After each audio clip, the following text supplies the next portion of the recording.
E aí pessoal, tudo bem? Mais um vídeo aí que a gente vai tentar aí trocar umas ideias, né? Meu nome é Fabiano Amaral. Meu propósito aqui é debater ideias aí interessantes aí sobre a vida em si e as complexidades que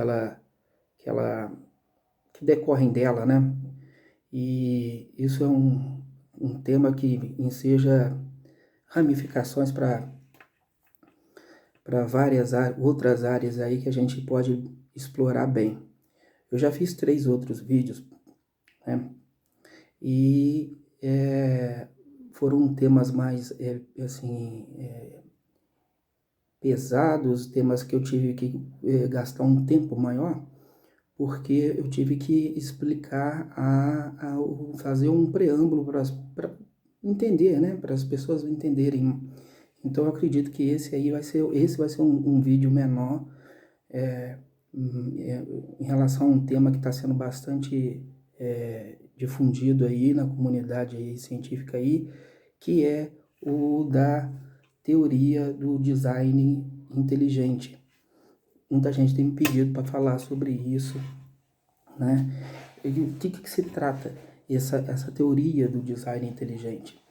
Tem muito a ver com o primeiro vídeo que eu gravei, aonde eu coloquei as 3 bases, né, existenciais e os 3 posicionamentos lá, os 3 principais posicionamentos que tentam explicar a origem da vida. É um tema muito complexo, não preciso nem falar para vocês. Mas o que está acontecendo, gente?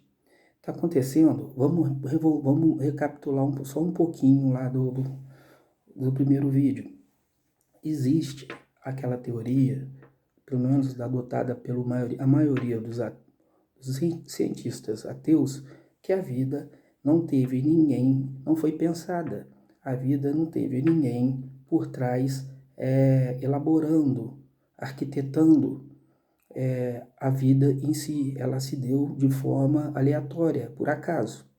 Essa é a premissa, é a base principal da ala dos ateus, da ala científica dos ateus, né? É essa.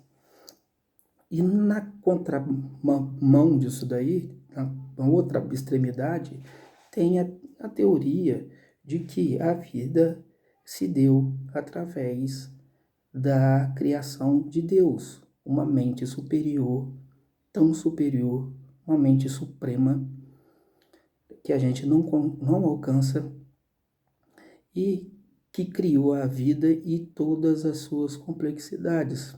Não só a vida, mas como tudo, e tudo fazendo parte de um todo, interligado, extremamente organizado, extremamente pensado. Essa é a diferença das duas. O que começou a acontecer? O da primeira teoria, que é a teoria dos ateus, que tudo foi feito meio que num acaso, eles começaram a se deparar com acaso em tudo, não só em relação à vida, mas tudo que se refere à manutenção e à continuidade da vida. Porque não basta só existir, mas tem que necessariamente haver meios para sobreviver. Esses meios para sobrevivência tem que existir formas em que o ser com vida ele consiga por si só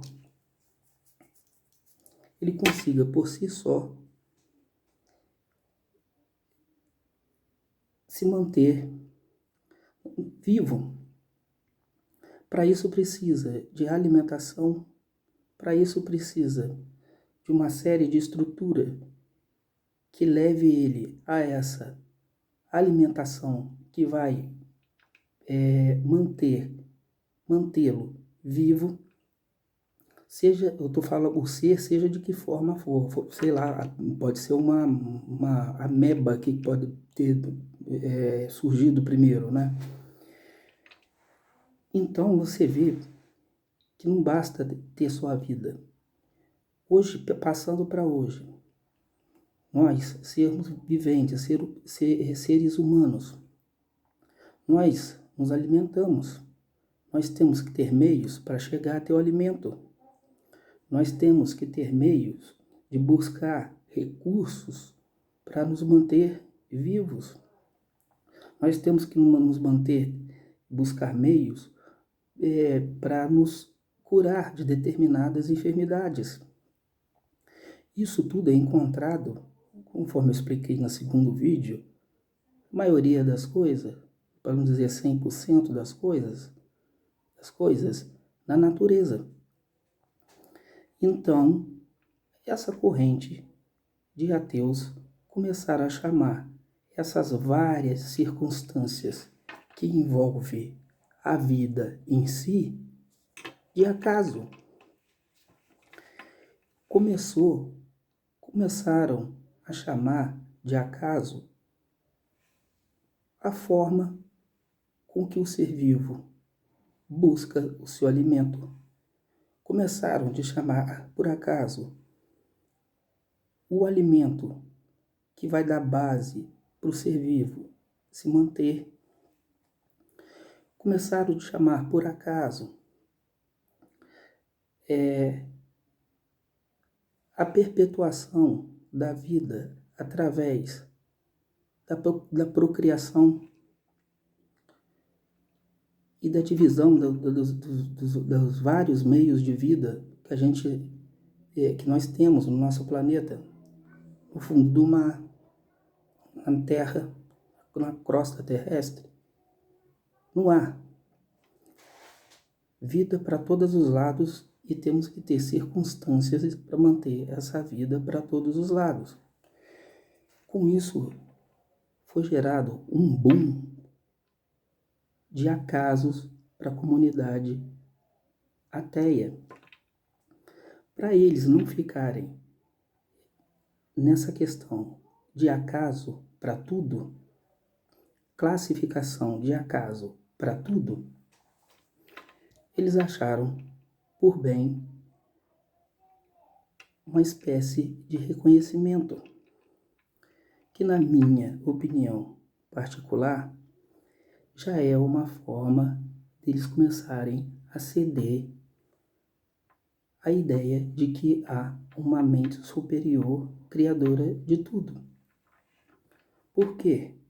Porque até então, o que era tudo fruto do acaso, para essa parcela da comunidade científica, a parcela ateia, eles começaram a elaborar a tal da teoria do design inteligente, dizendo o seguinte: gente, tudo bem então, tem certas coisas, nem tudo foi fruto do acaso. Vamos ficar assim. Algumas coisas foram realmente pensadas. Não tem como pensar diferente. Algumas coisas foram arquitetadas, daí o nome, design. Arquitetadas por uma força que, segundo eles, nomearam de design inteligente, uma inteligência própria que criou a vida e os elementos principais para a manutenção dessa vida, encontradas inclusive na natureza, conforme eu falei, mas que não necessariamente seria Deus. Por que não seria Deus, se é uma mente inteligente? Porque, segundo eles,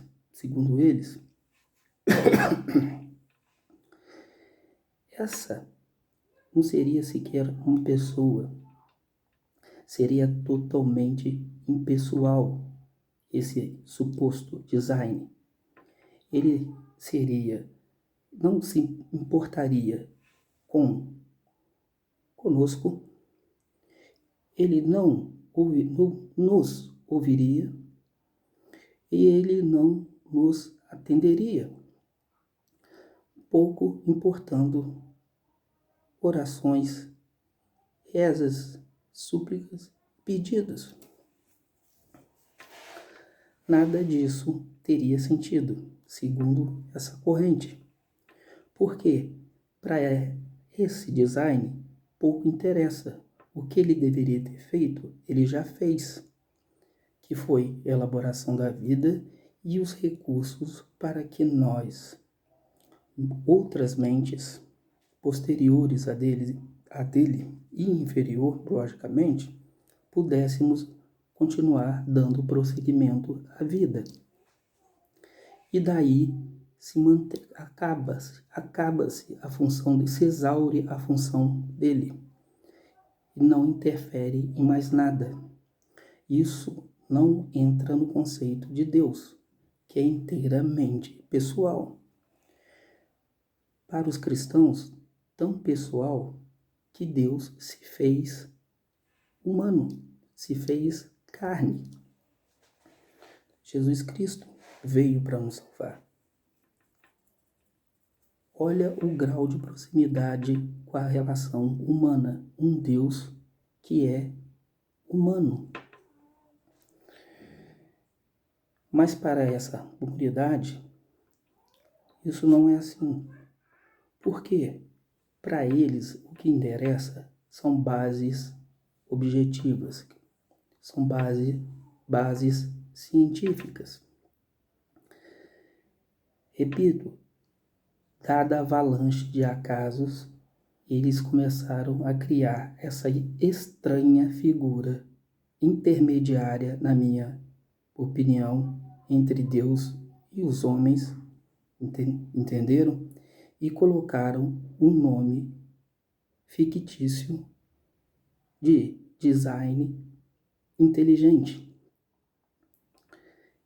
criador de vida e da manutenção da vida, mas que não é Deus. Difícil de entender e difícil de até dar uma opinião sobre isso. Mas pelo que eu pude pesquisar, é essa o que está sendo debatido.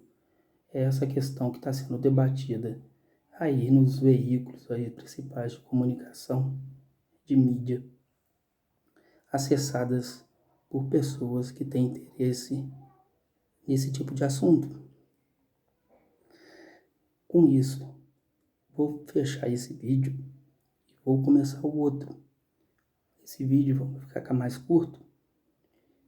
Foi feito mais mesmo para atender várias pessoas que me pediram para falar sobre esse design inteligente, que as pessoas começaram a estranhar, devido ao fato de supostamente acharem que poderiam ser uma espécie de Deus, achado um Deus novo, encontrado, por uma ala da comunidade científica. Mas, como eu repito, como eu te expliquei, não é. É meramente uma justificativa que eles encontraram para sair de um beco sem saída. Qual é esse beco sem saída? De que a vida necessariamente foi pensada, arquitetada por alguém, e não só isso, conforme eles pensam, e que tudo tem um propósito, e que o Criador fez isso no intuito claro e específico de criar um mundo espiritual com pessoas evoluídas. Criou esse mundo físico para nosso aprimoramento. Isso é o que se chama de plano da salvação. Vale lembrar que Adão e Eva entraram em pecado. Já sabendo disso, Deus enviou um filho de Adão, um descendente de Adão, 100% homem, 100% Deus, Jesus Cristo. Para quê? Para redimir toda a humanidade do pecado original.